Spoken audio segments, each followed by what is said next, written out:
what is going on? It is 12 noon on Wednesday, which means it's time for this week's episode of Ask the Instructor. My name is John Kursma. The show is brought to you by the Tampa School of Real Estate. We're here every Wednesday, 12 noon Eastern Time, to help you understand the technical side of the real estate industry. And what we're talking about today is if you're interested in obtaining a Florida real estate license in 2020, what that process looks like. What are the steps? What are the requirements? How is 2020? The beast that is 2020 and all the curveballs it wants to throw at us. How is that affecting this whole licensing process? Are you still able to take classes? Are you still able to take the exam? Yes to all of those questions. And we're going to talk about how on this week's episode of Ask the Instructor. My name is John Kursmo, and the show is brought to you by the Tampa School of Real Estate.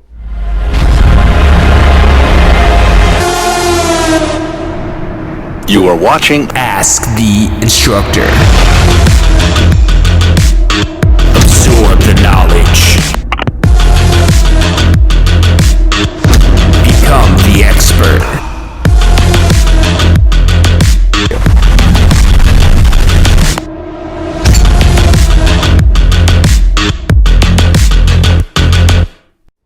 Hey, welcome back to this week's episode of Ask the Instructor. My name is John Kursma. The show is brought to you by the Tampa School of Real Estate every Wednesday, 12 noon Eastern Time. If you're not yet subscribed, hit that little bell icon so you get notifications and you don't miss out on any of this information we deliver.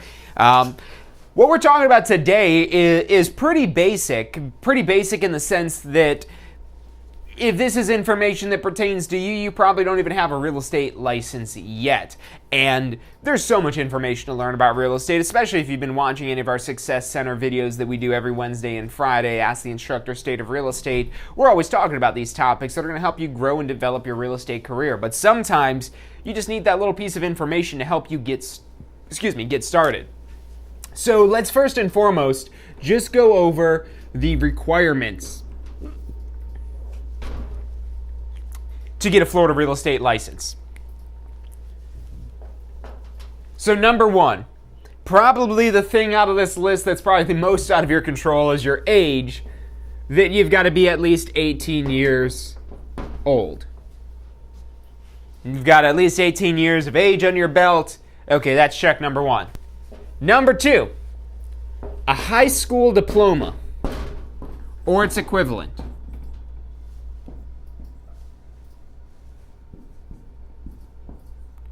Now, what does equivalent mean? That's a great question. Now, if you have a high school diploma, you just don't have the physical diploma, you possess a high school diploma, you can go ahead and check the box on your application that you've attained a high school diploma. You do not have to produce that actual diploma, you just have to have achieved that level of education. And the or equivalent, well, that could be a GED, that could be a diploma from some other jurisdiction, another country or other nation. It could even be homeschooling. I've seen people get approved for this before with a homeschooling equivalence to a high school diploma. So honestly, I don't think this is something that they're too concerned with, because I could say that I've never had somebody tell me that they've applied for this license and they've declined them because of this reason. I'm sure that's happened before, but requirements go, you need to have a high school diploma or its equivalent. But again, as far as I've ever done this, I've never had anybody tell me they've had to produce any documentation or evidence or anything like that. So if you can't find your diploma, if it's from another country or anything like that, don't worry about it. It's just a yes or no check mark you put in on your application. Now, number three is a U.S. Social Security number. Now, you might wonder, do I need to be a citizen to get a U.S. Social Security number? And the answer is no. You could get a Social Security number without being a citizen of the United States. Now, obviously, it's a little bit more complicated, because if you're born in the U.S., you're basically given one of these Social Security numbers pretty much right away, and you have one your entire life. So we normally don't have to go through that process of obtaining one unless you weren't born here in the United States. Then you'd have to go seek out a Social Security number. And one thing that I could go ahead and fill you on now, if you're not quite up to speed on it, is it's never fun dealing with the government. It's never easy. Yes, there could be easier ways to do things, but that's not their job. Their job is just to do their job, or that's the way they see it at least. So just give them what they want, do what they're asking you, and you'll eventually be able to get what you want from them, including that Social Security number. We've actually got a whole breakdown on all this at licensefl.com. And If you do not have a Social Security number, we actually have a link that goes to the Social Security Administration on there that gives you details on what that process looks like to obtain a Social Security number. And again, we've got that link at licensefl.com. That's our whole step-by-step guide for any part of this process. That's really the best place for you to check out after this show, so that way you can go click on any of these links and do any of these things that we talk about today. So that's the Social Security number. You need to have that. They will not give you a real estate license in Florida without a Social Security number. You don't have to be a U.S. citizen, and you don't have to be a Florida resident, but you do have to have that identifying number, also known as Social Security number. So that's a Social Security number. Now, number 4, there's actually 5 main requirements that they require to obtain your real estate license currently. So 18 years old, high school diploma or its equivalent, U.S. Social Security number. These are things that are usually the easier things that you probably already have. Now, number 4 is they have a more formal version of this, of the way they word this in the actual law, of being truthful, trustworthy, of good character, and a bunch of other stuff along those lines. And basically what it means is that they're okay with your criminal background.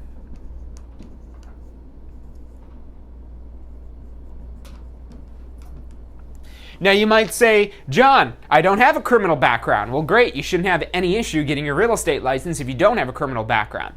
Now, if you do have a criminal background, you might still be able to get a real estate license if the Florida Real Estate Commission is going to be okay with whatever it is that you have in your criminal background. And just to give you an idea of some of the things that are the big red flags for them, there's really 2 main categories I would put everything into, of where you might...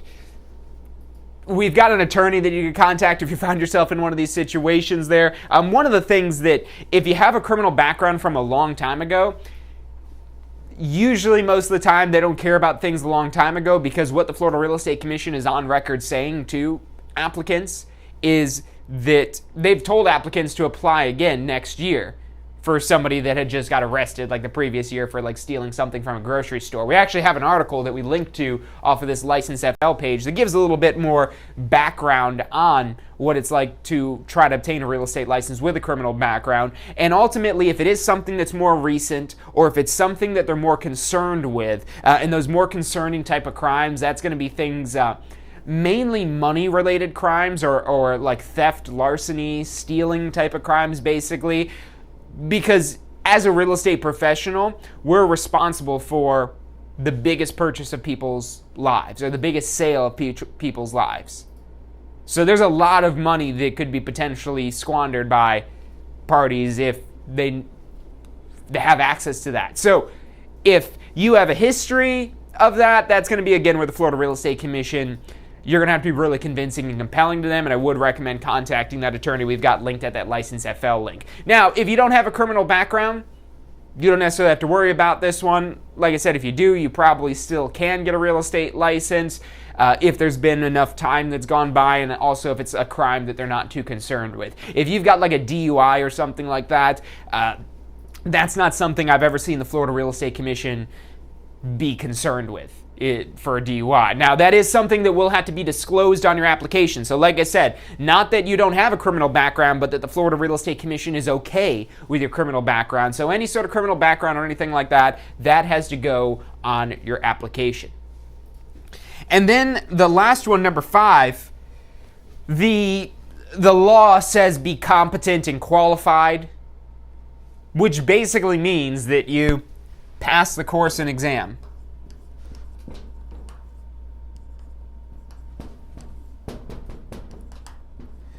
There's 2 different exams you're going to have to take, a course exam and a state exam. And you need to pass both of those to get a Florida real estate license. You have to pass your course exam. When you pass our course exam, we give you a certificate of completion. You take that certificate of completion to the state testing center on the day it is that you have your state exam appointment. You go pass that exam, and you now have a Florida real estate license. Now, some of the other things these are basically the requirements. Not necessarily the steps. These are the things it is that you'll have to have. You'll need to be at least 18 years old, have attained a high school diploma or its equivalent, have a U.S. Social Security number, have them be okay with your criminal background if you do have any sort of criminal background. And this also goes for if you've ever had a license disciplined or suspended or taken away in any other jurisdiction. Maybe you had some other sort of professional license. If you've had that ever disciplined before, you'd have to include details on that. So not just criminal background, but really your background in general. Which, again, what it comes down to are mainly crimes. Did you break the law, or did you break professional rules that apply to real estate, or whatever the license it may be that you have? Those are the things, again, because what they're ultimately, the full definition of this, which makes more sense of what they're looking for, is be truthful, trustworthy, honest, of good character. That's the stuff that it says in the law. And that's really what they're trying to make the determination of based on your criminal background, if you have one. And then also passing that course and the exam. So those are your requirements. Again, licensefl.com. We've got all these listed out on there, so if you need to reference back to any of this after the stream today, you can find that all at licensefl.com.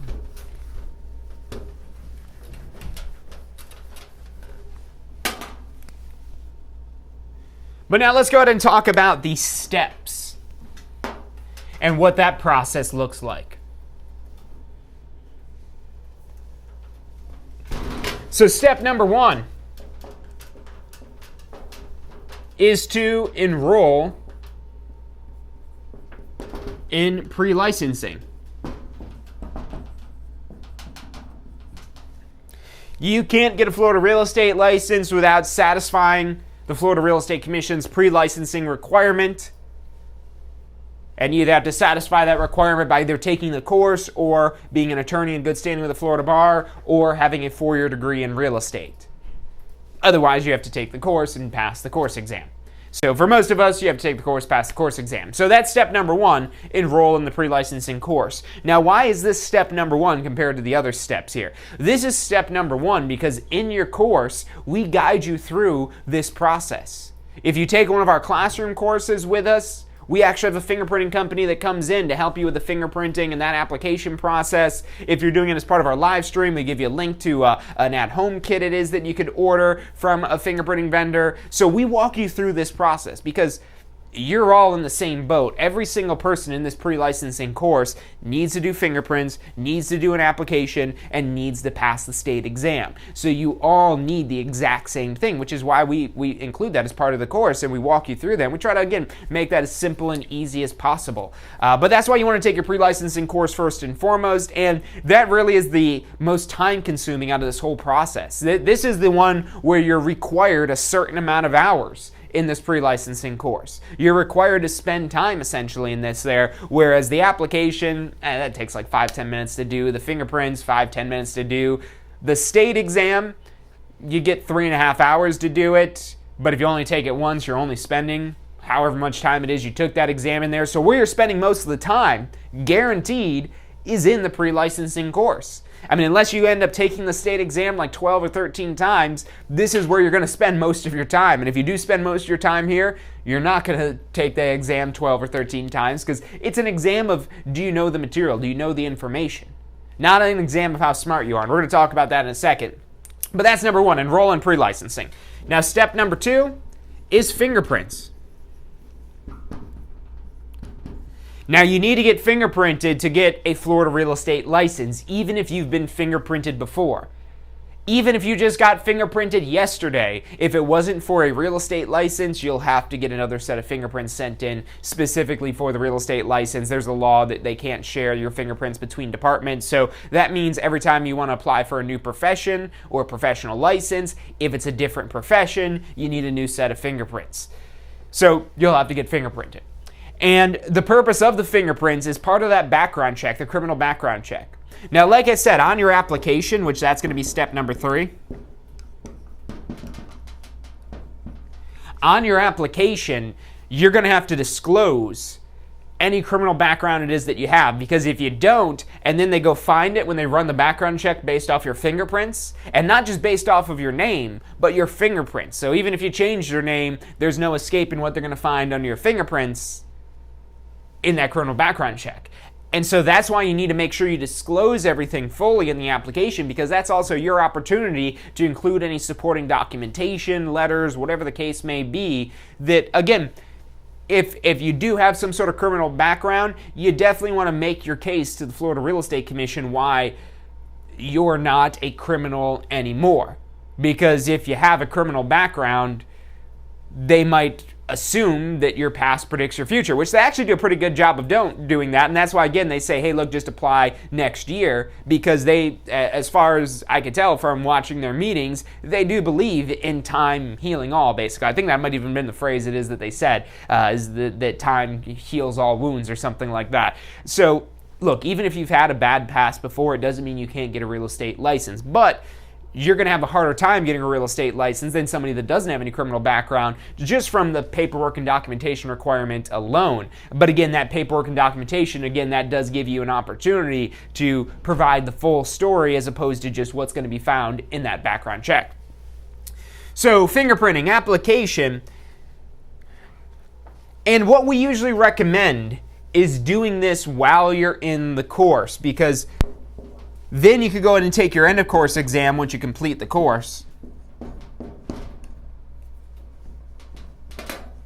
And the end of course exam is a pretty similar structure and format to the state exam. There are 100 questions, they're multiple choice.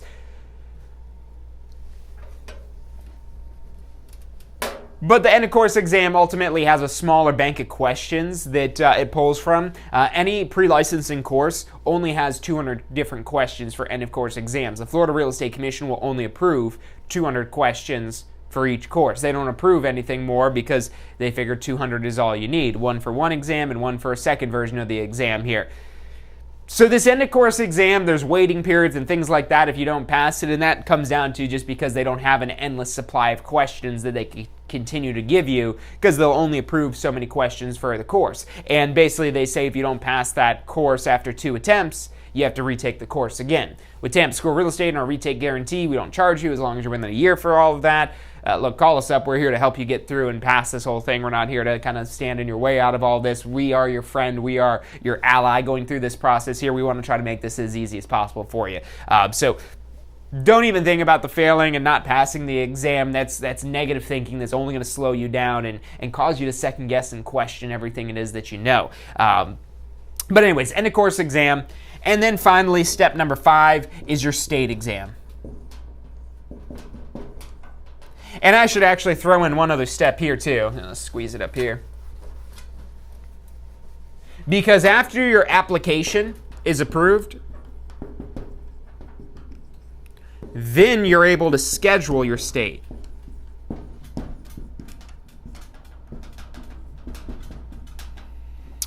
And then we'll put these as 5 and 6. So I wanted to move that up here to schedule your state exam because, and overall with the topic of today, you might look at it and say, oh, 2020 licensing steps. Well, what has changed in 2020? As far as the actual requirements and steps go, they're the same as they've been in 2019, 2018. It's been a few years since they've changed this licensing process at all. But what is different with 2020 is just the way you go about this process, and that you just have to be a little bit more intentional than you would normally have to be, mainly because of this state exam thing. And also because our pre-licensing courses. We do have very limited classroom courses, small size, very limited schedules going on right now, but obviously since they're so limited, they're filling up very quickly. So if you want to be able to get in there and take a pre-licensing course and you want to take it in class one as opposed to a live stream or an on-demand online course, you definitely need to get that scheduled as soon as possible and get your seat reserved in that class, because otherwise if you're waiting to the last minute, you probably won't be able to get a seat in that class. The fingerprinting and application, not really too much is different here. But when it comes to scheduling your state exam, so the state test, the state exam, this one you have to do in person at the Pearson VUE testing centers. The end of course exam, you either do that in class. If it's a classroom course, you do it online if it's an online course. not as serious as the state exam. The state exam, you've got to go to one of the state testing centers. And to give you an idea for Tampa, we only have one here in Tampa, which is up in Carrollwood. Then we have got another one in St. Petersburg, across the bay. There's another one out in Lakeland. There's one down in Sarasota, I think, going towards Orlando. There's another one. So they're spread out throughout the state, but there is not many state testing centers. And they don't just do real estate licensing. They do pretty much all computer-based testing that needs to be proctored by a proctor, that needs to be offered by somebody that's basically going to sit there and watch everybody taking this exam to make sure that they're not cheating on the exam or compromising the integrity of the exam. Now, these testing centers, these facilities, they're operating at a limited capacity as well. I looked at the report from June, the month of June. Every month, the state of Florida sends me a report of how many students have taken the state exam, not by school. I'd love to see it by school because then we could brag about our numbers at Tampa School of Real Estate because I know we've got way better passing rates than any other school, but they withhold that information, so we can't go bragging about that. But they do send me a report that shows everyone in Florida how many people took the exam, how many people were first-time takers, how many people were repeat takers. But what I was looking at for June, what I was really interested in finding out was the total number. And then I went back and looked at last year's numbers, like November, December, January, February even, and all these other dates. And right now, the testing centers are doing about half of the exams they would normally do, which I don't know what their exact policies and everything it is in there, but basically what's going on is they have very limited testing available. They still have testing available, but they have limited capacity. Based on the number of exams that are graded, they're only doing about half the amount of exams that they normally do. So what that means is that there's limited capacity. And if you go to schedule your state exam, like let's say that you've already done your fingerprints in your application because you cannot schedule your state exam until your application is approved. This application has to be approved first and foremost, and then once that's approved, you get an ID number that you use to schedule your state exam. And this is why you'd want to do this before, or as soon as possible, really, because when you go to schedule this exam, especially with the limited capacity, you might be looking at an appointment that's maybe months out. Not days, not weeks, possibly months. Maybe even longer, depending on when your timing is about when you're looking on this. Now, what I would suggest here, because if you don't see an appointment until like the end of the year or next year or something like that, what you want to do is keep checking for cancellations. And there's a lot of people that do this. We've been telling people this for years, and it's all the more so important right now because there's so much limited testing available, is to keep checking for cancellations, because all the time people will cancel these exams. For whatever reason, we could sit here and speculate all day what the reasons are why they're canceling their exams, but it happens every day where exams get canceled. And again, it's not just real estate, it's any of these professions that they test at these testing centers. And so when they have a cancellation, you could slide in there and get your appointment a lot sooner. Or maybe you don't even need to do that because you do this enough in advance where you can get an appointment where you don't necessarily have to keep checking for cancellations. And that would be where, again, this part of the process, if you like, you could actually do this first. You could do your fingerprints, you could do your application, you could even schedule your state exam first and foremost. If you have a criminal background that you're worried about, and you're wondering whether or not you're able to get a real estate license, hey, before you even take our pre-licensing course, do the fingerprints, do the application. We've got a link in the licensefl.com link that goes to, again, that article about obtaining a real estate license with a criminal background, give you some idea about what that process looks like. But you could do this before you take your course to see if you get approved. And then if you get approved, then you could go ahead and schedule your state exam before you even take in your course. Now, when you go to take that state exam, they're not going to let you take the state exam until you got a completion certificate from the pre-licensing course, but you could basically all but take the exam without that certificate. Meaning that you could schedule an appointment, you could show up at that appointment, but they're not going to let you in unless you have that certificate from us that says you completed our course and that you've completed the FREC requirement of pre-licensing. So, again, that might be another reason. If you're not ready to start the course right away, then go ahead and get your fingerprints and your application done. Get that in so that way that process can start working. Or if you find this process a little intimidating, because I'll be honest with you, we're a real estate school and this process is intimidating to us to a certain extent, because there's a lot of different factors. There's a lot of different what ifs and unknowns. But that being said, we are experts at this, and as long as you don't have any special circumstances, call us up. We can walk you through what this process looks like and how to go through it. It's only if you've got, again, special circumstances like maybe having a criminal background or not being able to locate some certain documentation or anything like that. That's where maybe you want to contact the DBPR or consult an attorney to help you go through that licensing process. But without that, these are fairly straightforward here to actually get these knocked out. So like I said, you can do them beforehand if you'd want to get this ball rolling before you start in your course, or if you want to wait into the course so we could walk you through it. We've already got that as part of the course to walk you through that there. But like I said, licensefl.com. That's where you can go to sign up for the course, to get your fingerprints scheduled, to file your application, to schedule your state exam. All that, we've got links, details, frequently asked questions, all at licensefl.com. Now, the one thing I want to touch on with this here is the elephant in the room, studying for this exam. So we've been talking about these two exams here, 100 questions and another 100 questions, two 100-question exams you have to take. The end of course exam that pulls from a smaller bank of questions of only about 200 questions, and then the state exam where no one has the real answer of how many questions, but it's in the thousands that they pull from for the state exam. So there's a lot of potential questions they have here. So in theory, you're going to want to study more for your state exam than you would the end of course exam, but at the same time, you're also going to have to do it all at some point there. So when you go through our courses, we try to break it down for you to give you a primary set of information. Hey, this is the most important stuff, and then more secondary information, and really having this whole prioritization. There's a lot of graphics and visuals and charts and diagrams and things like that we've got built into our courses to emphasize those more important topics.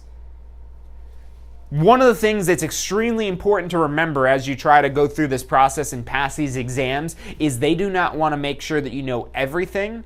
They want to check to see if you know certain things really well. And so there's certain topics that are more important and certain topics that they're going to ask about way more than other topics in the course. And so you want to make sure that you're fluent and you can comprehend whatever that topic is that they're asking about there. And this is not an IQ test. This is not a test designed to test your aptitude, to test how smart you are. It's a test designed to see if you remember the information. So from the moment you start the pre-licensing course, all the way to the moment you pass your state exam, you want to study.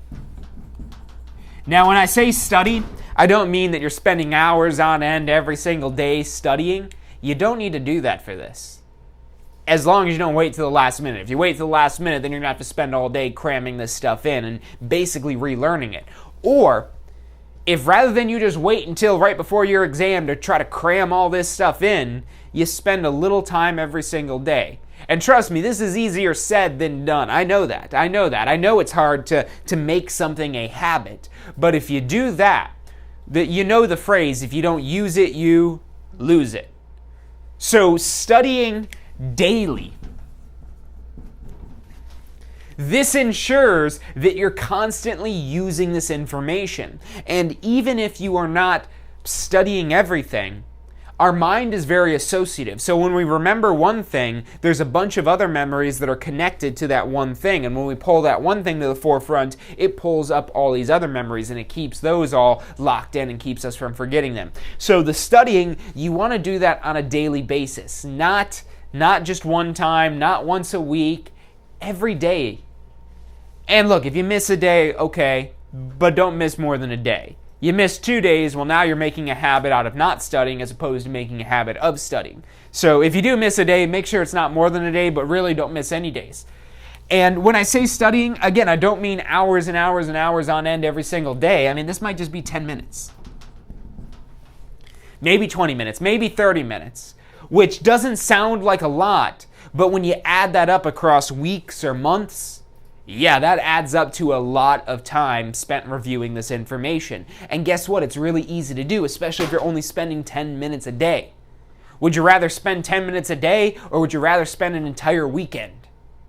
Which one of those is going to be more efficient? Which one of those two methods is going to be where you're going to retain the information better? Where you're cramming this all in one weekend and you're just getting overwhelmed and frustrated? Or when you spend a little bit of time every single day and you don't even have time to get frustrated? That's the one that's going to work better. So as you go through this process, again, from when you start the pre-licensing course, from the moment you start learning about this information that you're going to be tested on, spend time every single day studying until you pass that exam. And that includes while you're in the course, after the course is over, and every day leading up to taking your exam. And that might also be the benefit of you having time between taking your course and taking your exam, is if you are going to actually study. Now, this only works if you actually study. If you don't study, you're doing more harm than good. But if you're spending time every single day studying, well, that might be a benefit of you having a gap between taking a pre-licensing course and taking your state exam. But again, you got to make sure you're actually studying, because if you don't do it, well, you're not doing it and you're not going to remember the information. It's going to be much more difficult to remember this information if you don't study. That's the one thing that is the predictor of success on this exam. I don't care if you're the smartest person in the world. I don't care if you're the least smartest person in the world. You could pass this exam as long as you study. As long as you could read and as long as you could study, you'll be able to pass this exam. It's not a matter of if, it's a matter of when you pass this exam. So look, stick with us. We're going to take a quick commercial break, but we'll be right back to wrap this up and get you guys going on your way. So stick with us. From John Christmo. You're watching Ask the Instructor.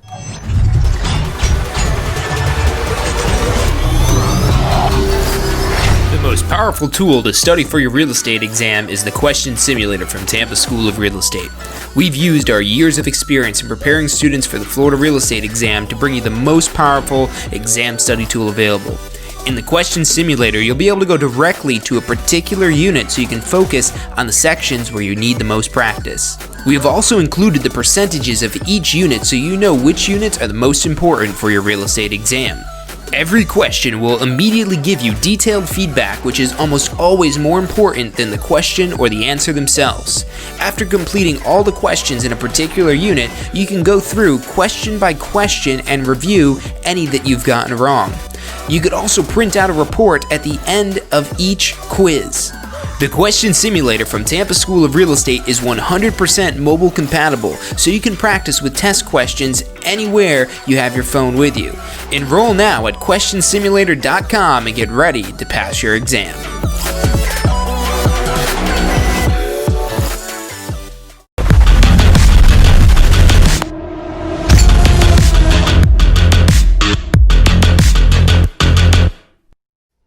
Hey, welcome back to this week's episode of Ask the Instructor. I'm John Kurtzman. The show is brought to you by the Tampa School of Real Estate every Wednesday, 12 noon Eastern Time. We're here live as well as Fridays. Make sure you hit that bell icon if you're not yet subscribed so you don't miss out on any of the content we've got to deliver to you guys.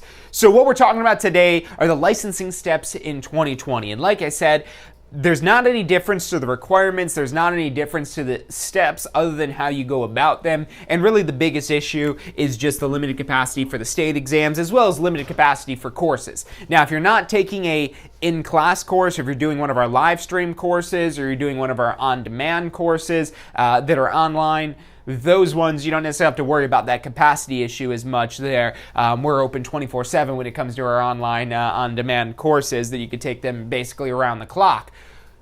But when it comes to a classroom course or the state exam, that's where you're going to potentially run into some snags with getting this done in the fastest amount of time possible. Whatever way you're taking the course, you still got to take that state exam. So like I said, getting that scheduled and getting an appointment as soon as possible, and then making sure that you're studying leading every single day up to this. I've got one other website I'll put up here for you guys for studying. We've actually got a 4th of July promo going on right now at passfirsttry.com. So passfirsttry.com, we've got a special bundle package that includes all of our study tools. And so we've got that on sale for, I think that's only another day or two that we've got that 4th of July sale going on for. So check that out at passfirsttry.com. Or if you want to review these licensing steps more, licensefl.com breaks this down in much more detail with links to that. Like I said, if you've got a criminal background, we've got that article in there that covers more details on getting your license with that. If you need to get a social security number, we've got a link directly to the Social Security Administration where it's got information on the steps required to obtain a Social Security number in the United States. That Pass First Try strategy, that's got all of our study tools that are optional study tools, but tools that are designed to help you remember this information and give you something to study with. With these study tools, you just do what we tell you. Whereas if you don't have the study tools, you're kind of trying to figure out what it is that you want to study. Yes, in your course, it'll emphasize certain topics, but here's the thing with the course. The pre-licensing course is a Florida Real Estate Commission requirement, and this course is certified and approved by the Florida Real Estate Commission. In order for us to get it approved by the Florida Real Estate Commission, we have to meet certain requirements, including teaching things that aren't necessarily going to be on the exam. And there's a lot that we can't do for helping out to really narrow stuff down just because we have to teach it in that course. Whereas our study tools, there's no FREC approvals for them. They're not required to be approved. We could put whatever it is that we want in the study tools, and so we put in those study tools what we know you need to study. So those study tools do a really great job of only giving you the meat and potatoes, as people would call it, the things that you need to know to be able to pass this exam. You'll learn that all in the pre-licensing course. These are just a lot more well suited to making sure you remember that information, as opposed to the pre-licensing is more about just learning that information.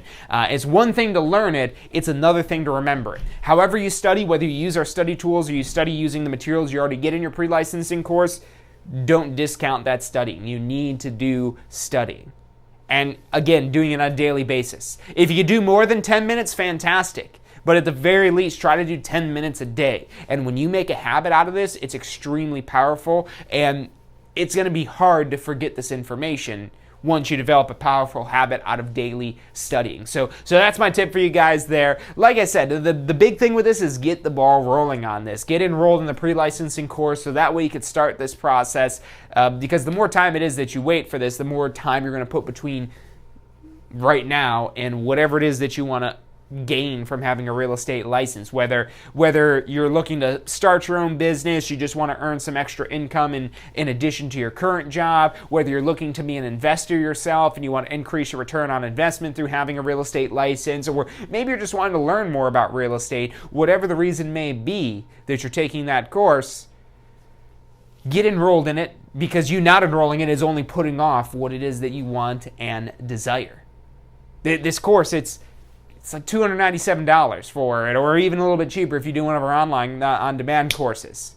So, and all said and done with this process, I mean, you might be looking at like $500 or so to go through this process to pass your state exam, take the course, do your fingerprints, do your application, and all that. So it's not even that significant of a sum of money. I don't even think you could get a semester of one class at a university for $500. So this small investment could have almost infinite returns, because you sell one house, one $300,000 house, that's a $9,000 commission at 3%.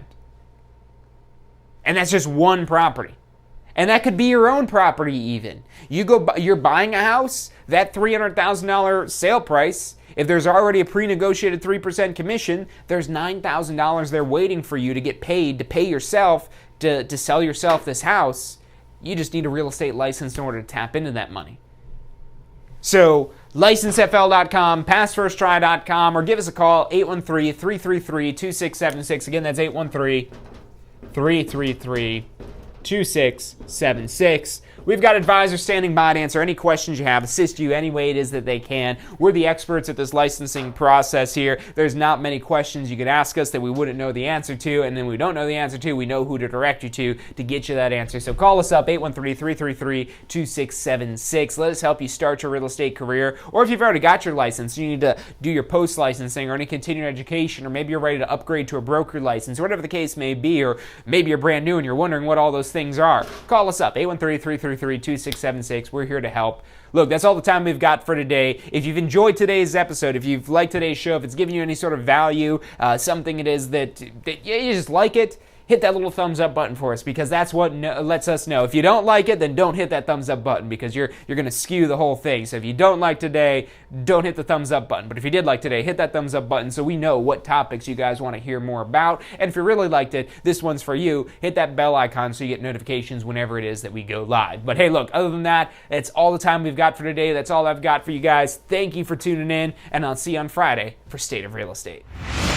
Hey, so if you're thinking about starting a real estate career, it could feel a little overwhelming sometimes. Look, that's completely understandable. That's why we're here to help. If you haven't already, check out our Success Center, tampaschool.com/success. Or if you don't even know where to begin, give us a call. We'd love to help you out. We've got advisors standing by to answer any questions you have and assist you in any way it is that we can. Our phone number is 813-928-0106. Again, that's 813-928-0106. Give us a call. We're the Tampa School of Real Estate. Do you want a career that allows you to be in control? With a career in real estate, you'll get to call the shots. Whether you're looking at starting part-time or want to become the next top agent, a career in real estate makes it possible. Find out what it takes at tampaschool.com. Do you want to incorporate studying for your real estate exams into your busy schedule? Now you can review the key topics you need to know to pass your class and state exams with our MP3 audio review. Simply pop in your headphones or connect to your car to reinforce crucial information while you exercise or drive. Listen to the first unit for free at mp3audioreview.com. That's mp3audioreview.com. Are you thinking about a career in real estate? Hey, I'm John Chrisma with the Tampa School of Real Estate, and we've helped thousands of people just like you obtain their real estate license. If you're thinking about a career in real estate, give us a call. The phone number is 813-928-0106. Our advisors are standing by to answer any questions you have and assist you in any way they can.